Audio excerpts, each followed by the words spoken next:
Well, this is interesting. Hmm.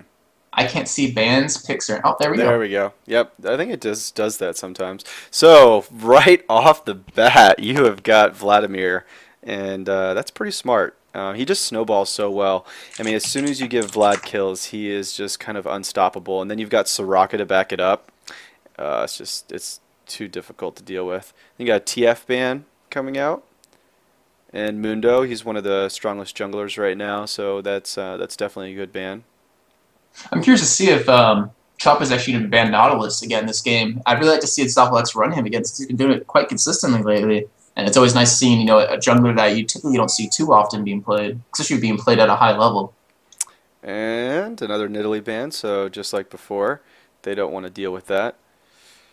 And not to mention, banning that Nidalee really prevents a poke comp. Hmm. There's Nautilus ban. So yeah, I was casting for GG Classic not too long ago, and we saw CLG run this insane poke comp where they physically could not get engaged upon against Fortnite, and it was just the most like frustrating thing to see because Fortnite wanted to engage that and they wanted to fight because they would easily win a team fight, but with having that Janna, having that Nidalee, having that AP Kog'Maw, just really denied them from engaging any sort of way.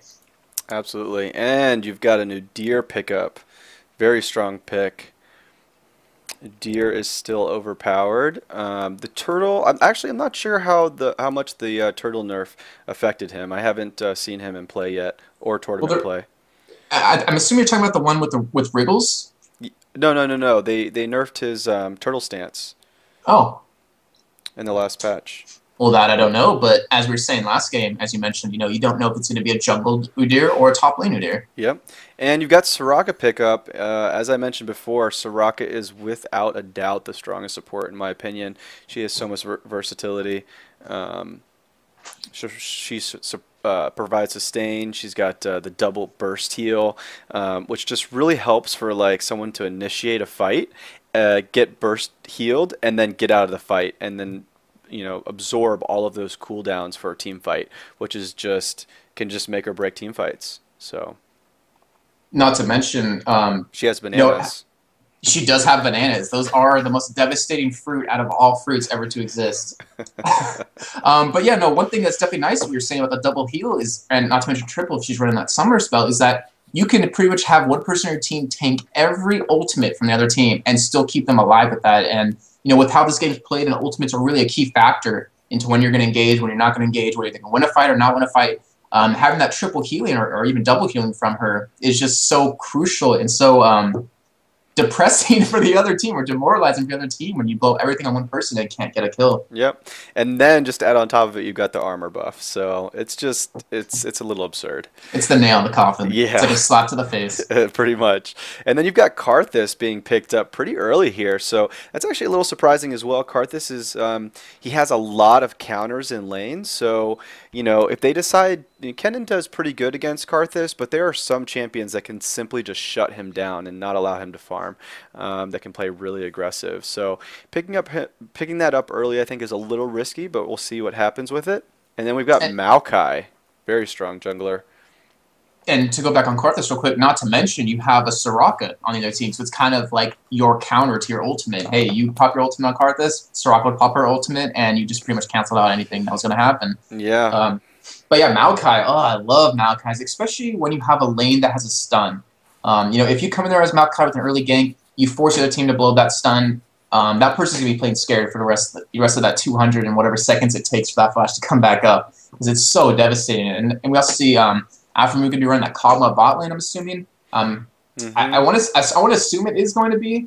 It could always be that AP Kog'Maw as well, but most likely it's going to be that Kog'Maw versus that Tristana Sona, and Tristana actually kind of tapered off in terms of how often she was played, but she's still an extremely strong champion. She has so much burst when she hits level 6. She has so much damage, and not to mention, her range is pretty much on par with Kog'Maw in terms of averaging it out. When Kog'Maw's W up times up and not up, kind of thing. But yeah, and we also see Riven a pick as well, and we're still not sure if that's a top lane Riven or a jungle Riven. Yeah, we're not going to know until the game starts because they could go either way. which I think they're playing to their advantage. You know, they're probably waiting here for the last pick to just to find out what goes top lane, assuming Kennen goes mid. And if that's the case, then you know they can switch up and they could run Udyr in jungle or top lane just to counter the lanes more effectively. And you've got an Ah, Urgot. Urgot. Wow, so we might be seeing Cog middle and Kennen top. I'm not gonna say anything. I hate being wrong, so I'm gonna let this cycle through and see where. Oh wow. Oh wait, never mind. I thought we were gonna see like a damaged Soraka and a support Urgot there for a second.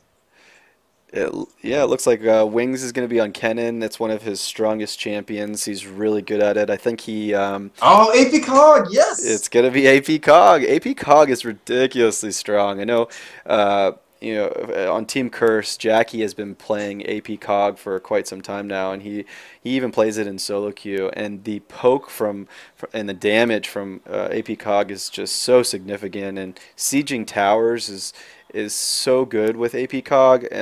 You know, you think you can dodge his R, but it's not as easy as you think. So that's gonna be difficult to deal with. We'll see how that turns out. And then you've got Urgot, just another kind of tanky, and then he can swap into Kennen. So you know, if I were to go based off just the picks on who you know is gonna have the advantage here, I would definitely side with EG. Okay. Well, first of all, I want to say that if there's one champion in one role I'd punch in the face, it'd be AP Kog'Maw because it's so freaking annoying. But I'm curious to see that Saucy just changed his summoners again last second. I don't know if that's just a bug with spectating or if they actually are viewing the stream. I don't know if that's against the rules or anything, but that is definitely very sneaky. I'm going to run a couple more ads real quick while we run it in Yeah, the let's go ahead and do spectator that. or delay. Okay, so wait, say that again. Someone's streaming?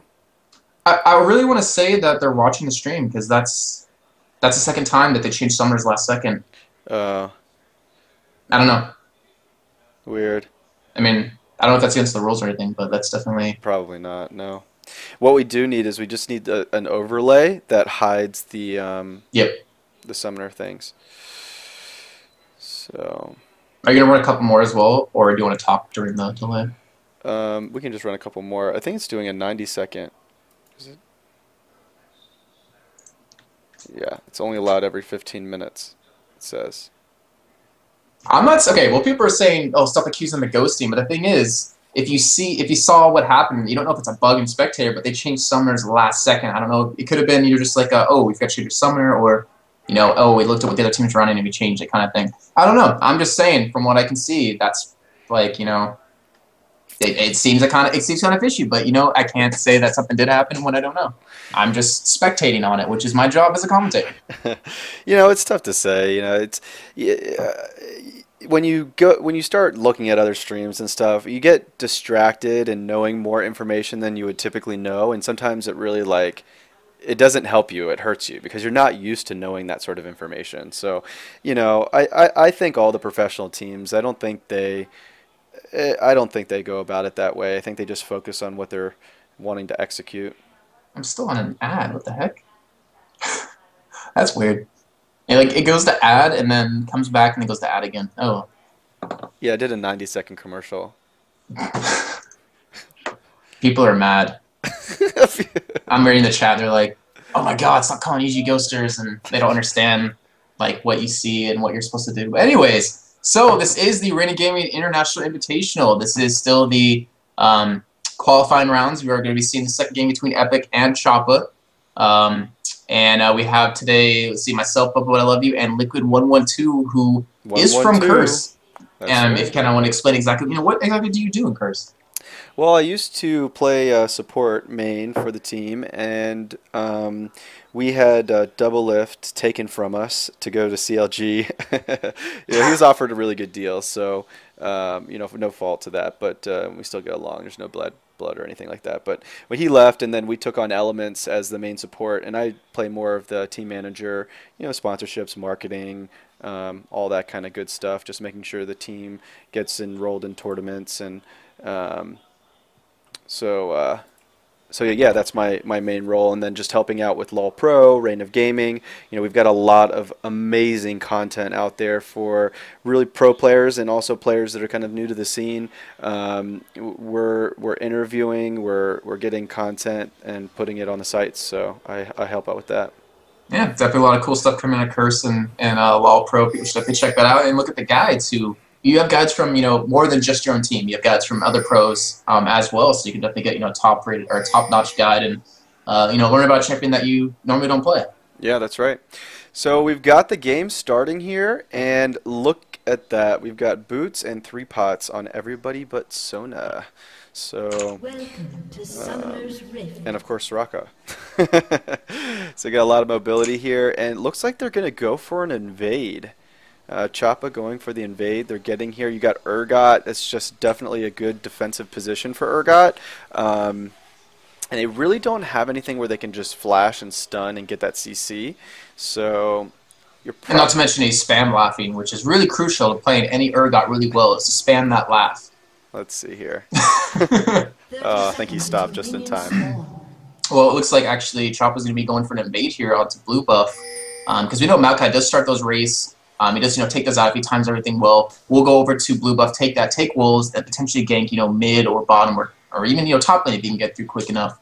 And we're seeing a really nice defensive ward from Yatno as well to kind of help out with this invade here. Halfroom does spot this invade and we'll be running away, scaring his little crab butt away, as he does not want to get caught in any sort of the way or any sort of form. Minions have spawned. Yeah, it looks like I just lagged out. Oh, okay, that was weird. It like froze up for me. But anyways, yeah. So it looks like Udyr is going to be starting here on the golems. Yeah, since they were at bottom, he will be a little late to blue buff. No. Actually, looks like he's helping out Mash for me take those double golems, and he's gonna be going for his red buff here. There you go. Maybe go for a really aggressive gank, taking that bear stance level 2 to try to get a nice stun. Maybe on the Cog mod, make him blow that flash, so Karthus can easily take that lane against him before he's 6. Yeah, and that really slowed down their jungling. I mean, that kind of level 1 where they went over there trying to invade and then decided not to, and then back out. So you could tell Maokai was able to get the race and get blue the same time Udyr just finished his red. So Maokai's going to be a little bit ahead.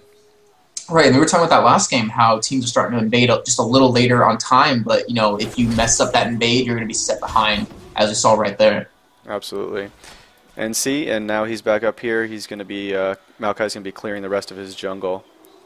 Yeah, he's just checking real quick, checking that red buff, see if it's still up, to see if maybe Udyr swung around to get that after blue buff. But he does not know that Udyr actually went straight for that red buff instead. So he's going to be picking up this blue buff here and potentially, ganking top or something like that, which, you wouldn't really expect if Udyr does normally start blue buff. Yeah, that's right. So he's going to be picking up red, and Udyr's going to be picking up his blue. And you can see here, he's already level 3, and Udyr is should be picking up level 3 here as he finishes blue. There we go. Yeah, it looks like he's going to be too low now to gank that top lane. But back out real quick. Maybe start working towards that heart of gold. Actually, he can't even buy a heart of gold yet, so it looks like he's actually going to be just healing and going back into that jungle. Pick up that cloth armor. So actually, is he going to be going for... Actually, that looks like me an Aegis or maybe Ninja Tabbies. I really hope that would not be a Wriggles because, Phoenix stance, Udyr does not need a Wriggles. It's not really effective on him. Yeah, he wouldn't be going Wriggles. Oh, there we go. We got... we might have a gank coming up here on top. Both of them have been playing really passive. There hasn't been much trading on top lane, so... Oh, good. I like that. I like how Maokai waited and baited it out. I gotta just assumed that... Oh, and the Ignite Tick is gonna finish. Yes, first blood. That is just really strong. As you notice there, Maokai could have went in when Wings started that first initiate, but when Riven noticed that there wasn't a gank when Wings was being aggressive, then Riven started to just counteract that aggression, and then that's when Maokai came in for the first blood. So exactly, really well played. Really very good well communication, played. Yeah. Very strong. And now Udyr's going to be able to leech up some of this XP here at top lane. Just very tiny amount, as he's being a little cautious here, not knowing where Maokai currently is at the moment. But he is just going to hold that lane a little bit. In the meantime, we're seeing Alphamu and Yatna win bottom lane, and I would be kind of really scared of this combo. Having an Urgot who does not run out of mana is extremely scary, but he's really good at landing those crystal charges on you. And also we're seeing some counter juggling going down from EG as well. Unstoppable taking that big rate. Ooh, and we've got a gank coming in from Unstoppable again. Now he doesn't know if the Tribush is warded. Oh, wow. And now he definitely doesn't know. Mashmi goes in, gets exhausted, and oh, we're getting some damage down, and then here comes Maokai, and Mashmi is going to certainly die. Very true, yeah, did a really good job there baiting that that burst damage on the Graves, forced him to blow that E towards him. You know, so he doesn't really have that mobility to get away, and Maokai just running in from behind, just waited, as we saw, waited behind that dragon, and once Choppa engaged on the bot lane, he just ran straight in there, and they were able to pick up that kill in Graves, and that's instead of extremely far behind now. Absolutely. And that was what I was talking about. What's really good about Soraka is she's such an excellent baiter. Like, she can go in, and you think you're about to kill her, and then she gets off a heal, and I'm not sure, she's running Summoner heal, so, you know, she just kind of baited that, and then Graves went in exhausted, did his kind of, his combo, and then Unstoppable came from behind, so. Oh, she's so good at baiting. Oh, yeah. Anyways. Wingstep actually did pick up the sword boots first instead of going for that revolver, and they were kind of trading a little bit of damage here, but Wingstep easily coming up ahead in that, and he's still just going in just harass as much as possible against him to kind of, you know, really chip him down as Maokai is coming in here. Yeah, Maokai is coming in. It looks like they actually will be able to pick up this kill here as Igata is going to be running back towards the creep wave to try to stay secure in there, but does not know Maokai will be coming to help out, and now he's just running towards that turret. Trying to go in for Kennen, and he gets a nice ignite onto him. Looks like he's able to pick up that kill. Oh! Amazing turnaround from him. Oh, and he gets away! Oh my gosh.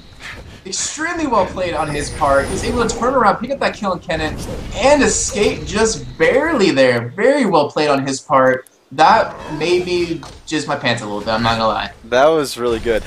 Was it just me, or did Unstoppable miss an auto attack? I feel like he missed one. I think he thought Riven was dead, and he kind of backed out and missed the auto, which I think. Yeah, I think he wanted to feed that kill to Kennen to give him just even more of an advantage top lane, and I don't think he really expected Riven to just turn around out of nowhere, pop that ignite, and just blow Kennen up. Yep, absolutely. That was hot. That was a little nasty, yeah.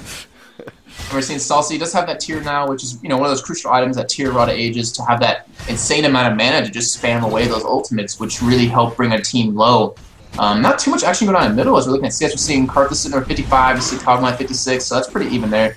I want to look at top lane, but I kind of don't at the same time. We're seeing Rim at 31, compared to Kennen sitting there at 36, who actually did pick up a shield. Does have that Doran shield since he just saw how much burst that Riven could do to him, you know, for that extra armor in bot lane. We're seeing... How close is Aphromoo to 6? Let's see if he's baiting this. He is extremely close to 6 here, yes, and looks like Mashmi got it before him, though. Yeah, so in the meantime, we're seeing Salsa pick up that blue buff for himself. Gonna be just sieging away at Jinte there. You got Maokai coming in. Yep, and he does have that pink Warrior Dragon, so they're gonna go for some early control over that. And there's some excellent ward coverage coming out of EG here. If you check that out real quick, we have, you know, all the bot lane covered. We also have the gank coming from middle covered for Kog'Maw out of both sides, and at top lane we have that ward on that blue buff. So there's no way that Adir can get across this map to gank the lane without being seen at the moment. Yeah, it's just really strong.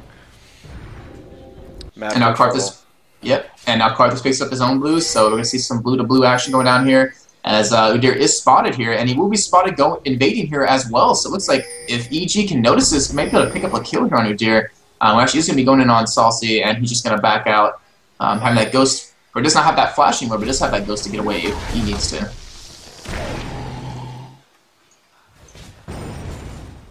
We're seeing Udyr actually just have that Heart of Gold now, so he has that GP5 rolling in. Hopefully we'll be building towards that Wit's End pretty soon, because he is against a double AP team. We're seeing Riven, who hopefully will be building towards a Hexdrinker as well, since that Maul, the Malmortius, is just so strong right now against AP teams, especially when you're running double AP. He does have that No Magic Mantle, which might be going towards Merc Treads, however. Look at this. Unstoppable. He's one sneaky Maokai. It's a sneaky tree. There we go. Baiting it again. Oh, and the stun. Oh, there's no way. Not gonna happen. That was kind of extremely dirty, and now we're seeing things go down from Choppa to go for Dragon here, knowing that Maokai was top lane. They should be able to pick this up pretty easily, but they do know that there's a pink ward there. As Cardus is forced to flash away from Salsi, who's just sieging away at him. And it looks like Salsi, looks like EG actually going to come in here trying to interrupt this as Excellent's still going for that dragon as Jintei is getting extremely low from the sieges from Salsi. Pops the exhaust on him and Salsi's kind of just running away, trying to force away as we see the dragon go for Chopper here. And now Chopper's going to get caught up there as Cardus goes down to Kog'Maw. That was, I think he died, yeah, he did die to that Void Ooze. And just showing the power of Kog'Maw, sieging away. Even though Choppa did get Dragon, EG was able to pick up 1 kill, however, not extremely even, but looks like they will be able to pick up this mid tower as well if they want to, having 4 people in the middle, as Akamo is bot lane just farming away. Yeah, that level 5 Ooze is very strong. You know, 260 plus 28, so it's got about a 0.5 ratio on it. It's just, and it's got a pretty good AoE. They did nerf it in the patch recently, I believe, the slow amount, but the damage is still there. Oh yeah, it's the slow is not what's killing you. I mean, it does help them trying to siege away, but you know, I'm seeing Kog'Maw has 40 or had 40 AP, still has 40 AP at the moment, so he doesn't have that much AP yet, and yet he's still doing an insane amount of damage. We're seeing a lot of Aegis going to be coming out of Jintei here on Karthus. As we do see, he does notice that the big Wraith is missing as he's taking out the rest of those Wraiths. And what's really nice is that we're seeing Urgot Maokai combo. He does buddy! Sona! We see it coming in from River here. He does get the nice twist advance onto Sona and does pick up that kill. Now Mashme getting slowed as he's trying to run away. Is he gonna make it? Does quick draw away as they do flash in, and now they picked up a double kill now. So EG up 6-1, 11.5 minutes in. They are up about 3.4k gold right now. If I can do math correctly. Yes, I can do math correctly. In the meantime, top lane, we see Kennen being chased away by Deer and Ribbon, and Wingstep doing a great job up there. I mean, he has had 3 ganks top lane to help him out, but I mean, he's still playing extremely well, not being too aggressive when he needs to be, or not being too aggressive to the point where he can lose his lane since he does have the lead at the moment. Yeah. Oh, it's just all these strong, all this baiting when then Maokai just kind of comes in and cleans up. So that's just another strong gank on bot lane. And you know, a lot of this has to just do with visibility and map control. If they just don't know where Maokai is, and if you don't know where he's at, then you know, he's hiding in a bush. Right, and he does have that Oracle, so he is definitely controlling the map. We do see no Oracles out of Choppa so far, and just, yeah, that map vision's hurting. If you look at it right now, I mean, EG still has every area covered. They can physically not get ganked from anywhere. Was that a blind? Oh no, they had a ward in there. Oh, that was good. She's gonna get away though. Did she actually pop that ultimate on the... Yeah, looks like she did. Yeah, she did. Soraka was standing right there thinking that she was safe. Well, and she was forced to blow that She flash was safe because she got away, but... Yeah. And just that power of Soraka having that healing, you know, she has her own heal, you know, Astral Blessing, pops a summoner heal, and she can survive, you know, quite a beating. And we're seeing Maokai now just still roaming around to pick up all these wards, really forcing every lane to play a little passive. As Celsi is back, and looks like he's going to be picking up that, well, I guess not right now, but he does have that money for that Catalyst, which really helps with sustainability in lane. But since that tower is down, you know, he can kind of just roam around, do whatever he wants. And Telvex visiting that top lane once again, knowing that there are no wards up there to spot him. He's hiding in the bush. Let's see. A tree in the bush. Tree in the bush. In the forest, as Crumbs would say. Alright. Yeah, let's see if this bait works. No, he's giving up on it. They're going to go right to blue. And I was going to put the Jousting. And that is Cog's favorite objective on the map. That blue allows him to spam his R and his ooze. Yeah, likes that blue candy. It looks like they're actually going for a triple gank top here on Riven and might be tower diving. So Stormflex is tanky enough to do this. This is really strong. You're going to get the Twisted Advance and you're going to get a silence from Soraka. Did she silence a minion? Oh no. I'm not sure, but I gotta still being able to survive right now. So Look at her. It looks like she's gonna be picking up as Soraka is gonna be taking that turret, popping for her, and actually might be going down here and does go down to the turret, however. She's trying to help out, make sure Wingstep could pick up that kill by, you know, taking that tower for him, popping that star call on the woman. That was actually extremely funny. As this miscommunication, you see Udyr coming in here with that red. We'll be able to pick up this kill, and Kennen with the Karthus ultimate as well. So now Jintei getting the first kill again for him. And in the meantime, sorry, at bot lane, if you want to rewind that, he was able to pick up that kill on Urgot. Oh. There we go. Did you actually rewind that and show that? I didn't check it out. I don't know if you did or not. Yeah, I just rewinded it. Okay. Well, yeah, now we saw the really nice Karthus ult. I mean, that kind of worked out perfectly. He was able to help get that kill on Kennen, able to help get that kill onto Urgot. And now Self-X coming around the corner here on the Mashmi, who is overextended right now, and is low on health and mana, so he cannot actually quick draw. Actually, he can quick draw away. He does have the mana for it, but he knows he will not escape here, as he will just try to run through that tower. Maybe that is Soraka, as he does give Soraka the assist now, so that was actually not in his favor, unfortunately, as Celsi does come around from that river. Should I stream this back to so we're at the same point? Looks like Mashmi's overextending here a little bit, and silence, and he is going to go down. Yeah, he's dead. And now back on live section, we're looking here. You know, not too much more action going down, but you know, some decent ward coverage still. Not actually some pretty poor coverage coming out of EG right now. Squeak, yeah, at 23, and I still squeak. As I already been putting some new wards down from Soraka, trying to cover all their bases, and we do see an Oracle out of Udyr now, so now they are able to help. You know, compete against this map control that EG does have. As we do see Oracle still on both the junglers of both teams. Yeah, that's right. And looks like COG refreshes his blue so he can keep the spam up. And they're going to be going in on this. And Kennen's coming from behind. They might be sandwiched. Are they going to go for this? No, they're opting not to.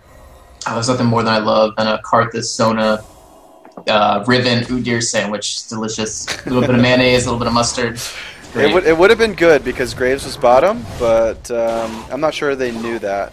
And they're just going to pick up Dragon here pretty easily, uncontested.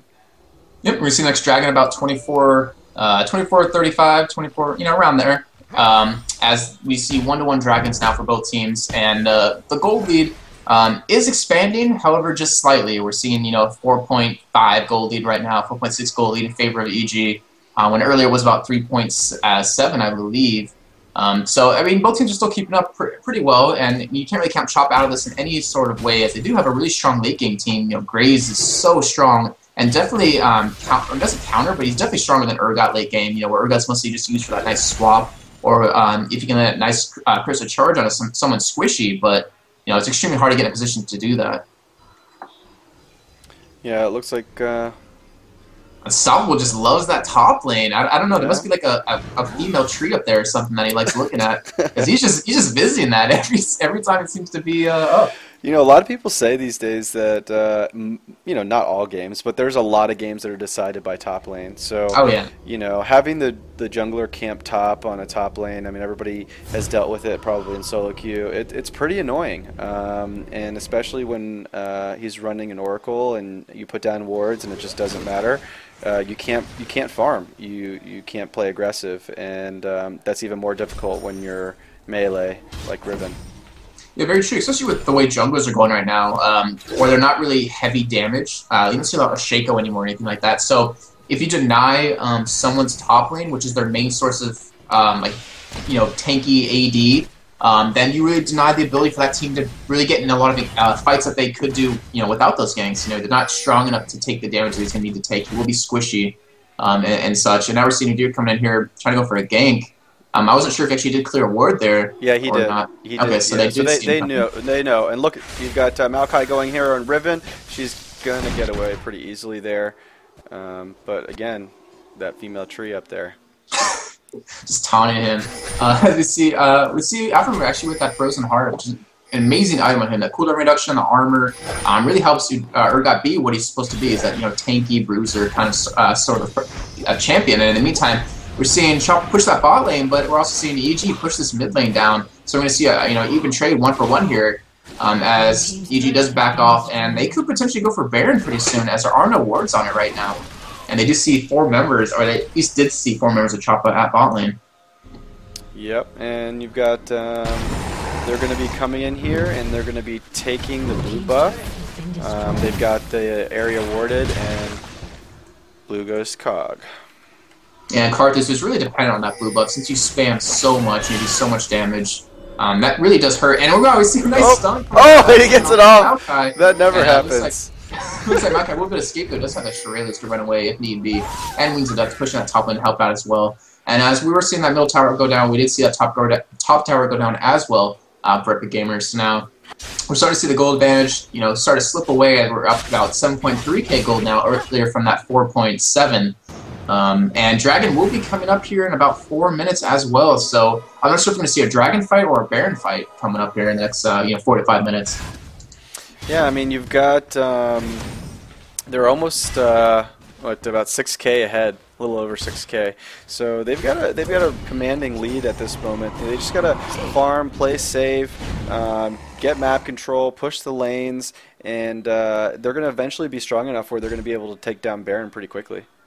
Yeah, very true. And we're probably going to see some action going down bottom pretty soon where, one of these teams is going to start losing this tower. Because once you have that bot lane pushing into your own base, it really provides you an easy opportunity to get Baron. As we see Aphromoo overextending a little bit, tries to harass Matchmake down, who doesn't really know that Karthus is there, but does get... Karthus on his own team, my bad. As Urgot was able to see them coming and did back out. Actually, did not see them coming, but did back out anyways. You saw Matchmake was playing a little defensive. So, wow. I can't talk. So you've got... they're pushing mid just really, really hard, and they're also getting bot tower at the same time. So this is actually, they're going to back off of that. They know that staying too long. Well, the thing is, if EG can get an inhibitor down, they pretty much can force a Baron fight. If you have that inhibitor down, that lane will be pushing constantly, extremely hard. If you kind of just bait a Baron fight or force a Baron fight, the other team has to decide between, hey, do we defend the Nexus turrets? Do we try to force a fight on Baron and potentially lose it? What do they kind of do? And if they, lose those Nexus turrets, it's going to hurt them really bad. If they lose that Baron fight, they're going to lose Baron and potentially another inhibitor. So it's really a bad situation to be in when you don't have that inhibitor anymore. So you have to do everything you can to really make sure to protect those, and that's kind of why they need to push out some lanes a little bit. Maybe get that bottom tower killed for EG. For Choppa getting that tower down will be really nice because it'll help even out that bot lane. And Saul's picking up another blue there. So, just looking at items, you've got Cog with Rod and picking up his staff. So he is dishing out some great damage at this point. Let's see, what's his AP at? He's at 252, and that's exactly where he wants to be. He has the items he needs to be effective in teamfights right now. And if he gets a Rabadon's on top of that, he would just be so deadly. And honestly, I was looking at items real quick, and we see Grace picking up that IE, and I'm really curious to see what he's going to go next. I mean, you kind of need that fan answer for attack speed, but look how much armor the other team has. You have an Aegis coming out of Maokai, you have that Frozen Heart coming out of Urgot, you have a Zhonya's out of Kennen, you have Soraka healing and giving armor. You kind of maybe potentially need to go for that last Whisper to really be effective in fights, and we're seeing Pings get out for Baron. But actually, they're not going to be able to go for it, and I don't believe they know that why did I say BA? Sorry, EG is going for that dragon. Oh, Wings picks up a hit from Baron. Alright, looks like we've got some action going on here in mid. We got some poke going down. That range is just crazy ridiculous. Very true, and we're seeing Kennen actually going a little bit tanky. Having that Zonas, having that Negatron, maybe going for that Abyssal Scepter to help out. Because Karthus, Karthus hurts, period. If you're sitting in his Defile, he's going to hurt you extremely bad. He's the only AP on his team, however, so I'm kind of curious to see that Negatron.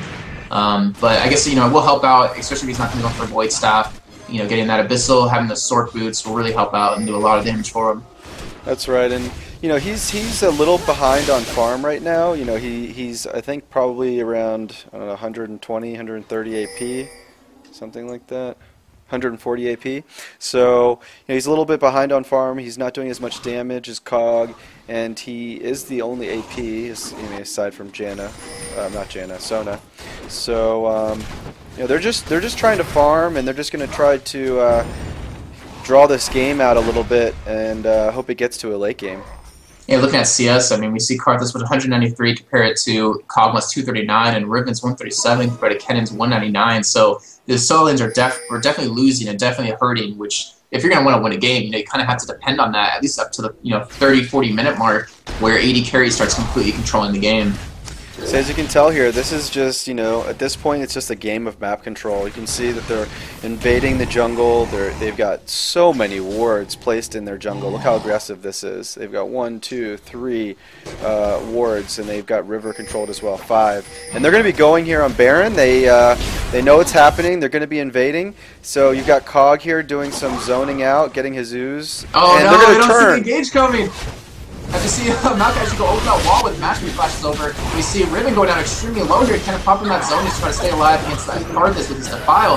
And they do pick up those 2 kills there. And Mashby just, wow, that was extremely close on his part, not to going down to Unstoppable, who was able to advance across the wall with him. Yeah, that was extremely good turnaround by EG there. I mean, they knew they had him caught off guard. They had him in a tight corner. Salsi was sieging away at him, and they were just really able to take advantage of that and now get this Baron buff. Wow, that was hilarious to see Malk go over that wall. Oh my gosh. yeah, that was crazy. And they're going to be picking up Baron here pretty easily. So that was really good. You know, they kind of just were baiting Baron. They knew that they were communicating, let's turn around on this. And as soon as that happened, you saw Reverie get popped, and they just wanted to engage as quickly as possible. Yeah, that's one thing about Baron that's extremely fun to do is just that turnaround. It's, hey, everyone, just go. Turn around, forget Baron, and just catch the team off guard and really just, you know, really take someone out that's out of position, which you typically do get out of position when you're trying to rush your Baron to really, you know, prevent the other team from getting it. And I believe my co-caster got a call, so I'll go ahead and take it over. Just already seeing that Heart of Gold, Philo Stone, and it looks like going to be going for that Shredder on Sona. So they're that crazy 6 CS that we're seeing Riven building into that model about Mortius. Actually just picked it up right now, and we're seeing Perthus as well getting extremely close to that Rabadon's, you know, about 1,000 gold off. As Salsi getting caught off guard here. I don't know if he can actually get away. He does have that flash, but doesn't have that ghost. And it looks like Choppa actually is going to let him get away. They don't really know what the other team is, as Kogma is just going on to town on the Graves, who is able to escape barely by the skin of his teeth. And Salsi just really wants that kill as he keeps ulting over that wall to try to get him, but is unfortunately not able to. Yeah, that range on Kog'Maw is just so strong. As you could tell there with the ooze and then just the harass. They, even though he was alone and they knew it, they couldn't engage on him. It was like 3 versus 1, and he was just doing too much damage. I actually want to say that they did not have vision because they didn't have any wards down. So I guess they were a little afraid that he was baiting them in, which unfortunately he was not, and they weren't able to pick up that easy kill, which they probably could have. You know, Jared could easily catch up to him after his Void Ooze was down.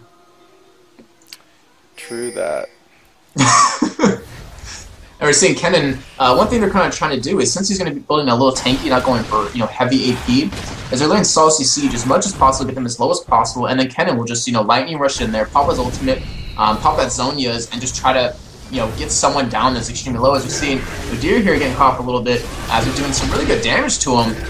Even though he is pretty tanky, he does have that, that Aegis, does have that Heart of Gold, doesn't have that, Wit's End to be MR tanky, but I mean, Udyr is just naturally tanky, and he's just getting destroyed by Aphromu and by Salsi right now. Blue team's turret has been destroyed. Oh, the minion picked that up. And Salsi does have that Void Staff, so he can siege even harder away, not going for that Rabadon's, which is a really smart item on his part. You know, it prevents them from building any magic. Well, I mean, they can build magic resist, obviously, but he'll be doing just an insane amount of damage to him, just poking as much as possible. Looks like we'll take up this first inhibitor for them now, and it looks like they will be switching over to this top tower, or sorry, this middle tower as well, which is extremely low yet, but, you know, having that bear buff, having that regen off of it, having that extra 80 AP, will really provide them a way to take it down without, you know, worrying about it too much. And as we're seeing, Choppa has been really passive here. They can't really do that against a team that has a Kog'Maw who can just harass away like this. You know, they gave up that tower. They're obviously not going to engage. That's why we see a flash coming out of Urgot here. Oh! And Mashby getting caught off a little too far there. It looks like Epik Gamer will be able to pick up the second game here of this best of 3, as they will be going for these Nexus turrets now. Oh, the Reverie. Oh, there's a Spectre. Oh. Alright, so now EG will be moving on. I don't know if you can clarify what will be happening for Choppa. I'm not sure if it's a double elimination or single elimination up to the actual finals, but... Yeah, I mean they it's best of three, so they just won this, and they will need to win two more matches in order to advance. I think they're going to be playing now against Team Curse next, and after that CLG, assuming the bracket moves forward that way, and the winner of that match will earn a spot in San Francisco. And yeah, that's always fun to go to. San Francisco, great city, good times there. And I know Curse actually moved their headquarters, I believe, to accommodate more of a bigger land size. So people can come in and watch from the public. So EG taking that win, doing a really good job with their new roster. You're in black. Oh, you're not in black. There you go. Sorry. And it looks like yeah, we moved on to